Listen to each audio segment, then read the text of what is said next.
Bon mes amis, normalement ça tourne. Regardez, là je vous ai ramené au lac de Meudon, à l'étang de Meudon, pour vous montrer un petit peu ma GS 40e anniversaire. Donc comme vous voyez, elle a une spécificité au niveau de la couleur. Donc pour les 40 ans, en fin de compte, BM a fait une couleur jaune et noir. Bah, c'est la couleur d'origine à la base. Donc il y a quelques pièces vraiment spécifiques.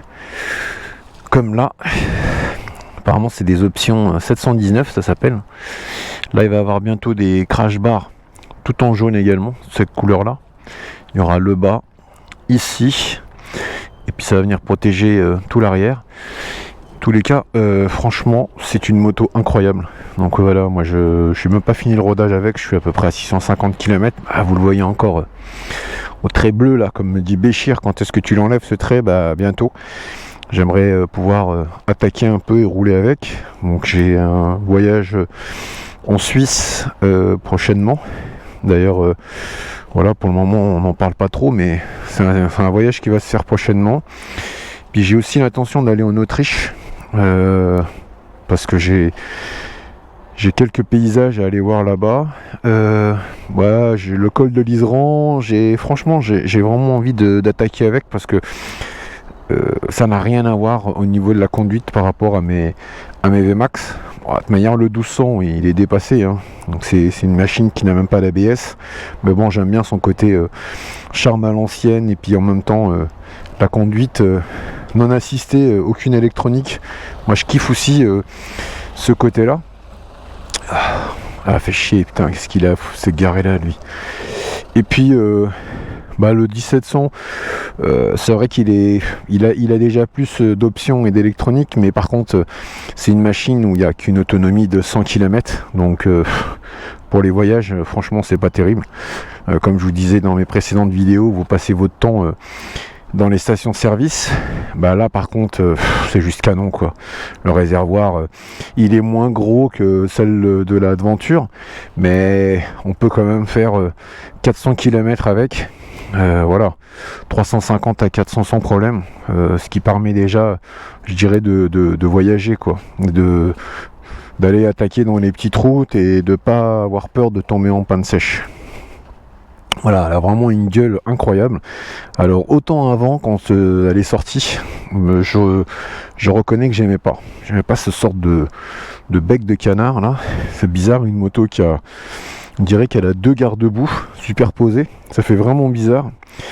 Et puis à force de la voir, finalement on finit par changer d'avis.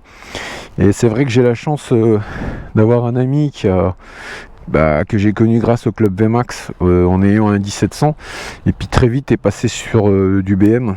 Il a eu 2 fois la K1600, il a eu la GS.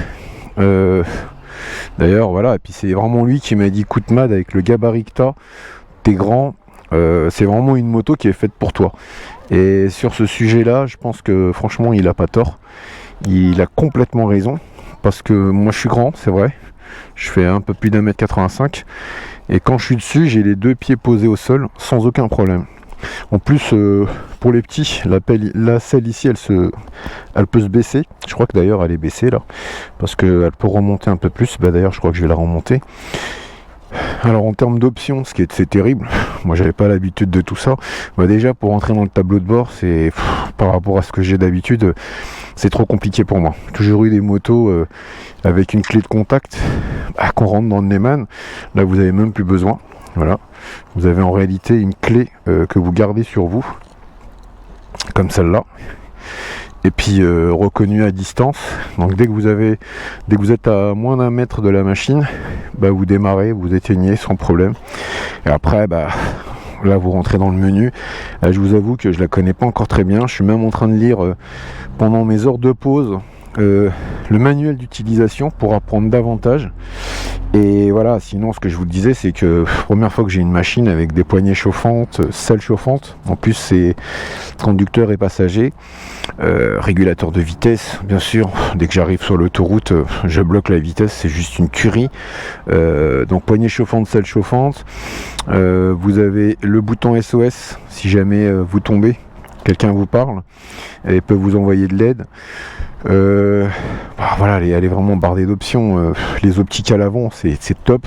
Alors il y a sur celle-ci, il y a une signature spéciale d'ailleurs, parce que quand vous allumez les feux, les clignotants ici restent allumés, donc couleur orange en permanence. Ça c'est la signalétique avec pareil les feux LED adaptatifs. Non, c'est une tuerie. Là à la limite on peut rajouter ici avec les crash bars encore une petite lumière comme ça pour pouvoir rajouter encore deux ampoules LED, mais bon je pense que ça fera trop.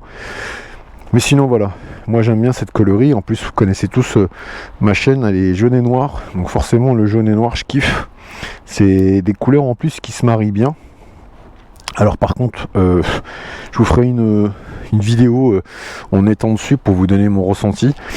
Mais je vous promets les amis, j'ai conduit des motos dans ma jeunesse, mais j'ai jamais ressenti ça à bord d'une moto. C'est juste incroyable.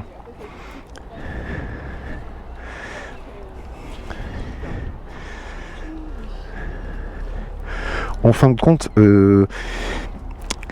la sécurité qu'on a sur cette moto, elle est incroyable. J'ai jamais vu ça. Je vous jure, vous arrivez dans un rond-point, on a l'impression qu'elle se couche toute seule. Vous n'avez même pas besoin de la pencher. C'est fou. C'est justement cette sécurité qui est vraiment incroyable. Alors je pense que BM a fait fort. Bon déjà la répartition des masses avec le flat twin là, son moteur est vraiment bas, ce qui fait que vraiment le centre de gravité, ils ont trouvé vraiment l'équilibre qu'il faut sur cette moto. Et là où c'est fort mes amis, et c'est là où j'ai découvert, c'est que sur une moto normale comme mes Yamaha, vous avez bien sûr la fourche à l'avant qui sert également de suspension, mais là-dessus, là où ils sont forts, c'est ça. Vous voyez là-bas au fond là, ils ont réussi à mettre ici, je crois que c'est un télélevel ça s'appelle, mais là la suspension en plus de ça, là vous avez une barre de stabilisation ici, et bien sûr vous avez également à l'arrière un énorme amortisseur qui se règle, mais c'est ça qui fait que on a l'impression d'être sur un tapis volant. Je vous jure que c'est vrai. Vous montez sur un dos d'âne, j'ai jamais vu ça. Alors avec une autre machine vous ressentez vraiment le dos d'âne, mais là c'est incroyable. Elle avale les bosses, elle avale les routes sinueuses comme jamais. Alors j'ai hâte de faire un peu d'off-road, mais il faut d'abord que j'apprenne déjà à la manier, parce que j'ai vu qu'il y avait des stages, je pense que j'en ferai certainement. Mais j'ai aussi un voyage en Algérie de prévu avec. C'est vraiment la moto qui nous appelle au voyage. Franchement, voilà, je me vois pas faire des voyages avec mes VMAX aujourd'hui. C'est des motos déjà que je vais préserver en termes de kilomètres. Je vais les garder pour pas qu'elles prennent trop de kilomètres. Mais celle-ci, c'est vraiment la moto pour voyager. Elle est incroyable. Mais franchement, j'ai jamais vu ça. Et je vous donnerai mon ressenti en faisant une vidéo pas statique. Là, j'avais envie aujourd'hui de vous faire une petite vidéo statique, histoire de vous montrer ça. Attendez, je vais vous la démarrer. Vous allez voir déjà juste l'écran TFT. Regardez comment c'est beau. Oh, avec le jaune et noir. Regardez le GS en jaune et noir. Magnifique. Écoutez-moi ce bruit. Oh là là là là. Regardez les feux à l'avant, comme je vous disais. Donc vous voyez là, déjà cette particularité du X, avec ce petit regard là, c'est méchant. Là les LED, et vous voyez ce que je vous disais là, voilà, ça depuis 2021, c'est vraiment spécifique à la 40e anniversaire. Les clignotants restent comme ça fixes. Bien sûr quand vous les mettez, je vais vous les mettre, vous voyez, ils s'allument complètement.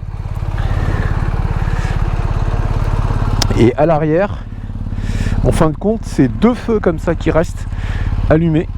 Et quand vous freinez, c'est celui-ci qui s'allume. Elle fait vraiment un beau bruit, même avec le pot d'origine. Je vais vous l'éteindre parce que là, on est en pleine nature. Alors, puis le top case, c'est vraiment bien, que ce soit pour le passager.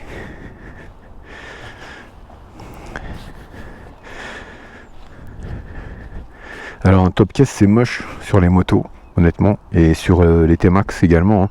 Ce que je disais à quelques potes, mais par contre sur cette moto, je trouve que ça lui va trop bien. Ça l'habille. Alors il y en a qui aiment sans, mais bon, sans, honnêtement, c'est pas pratique. Parce que là-dedans, vous pouvez quand même mettre des choses, hein. Votre antivol, vos affaires de pluie, votre gilet, enfin pas plein de choses. Voilà, bah écoutez, c'est un peu chiant que la personne s'est garée à côté de moi là, mais bon. Donc je vais vous en refaire une autre prochainement. Allez, à plus.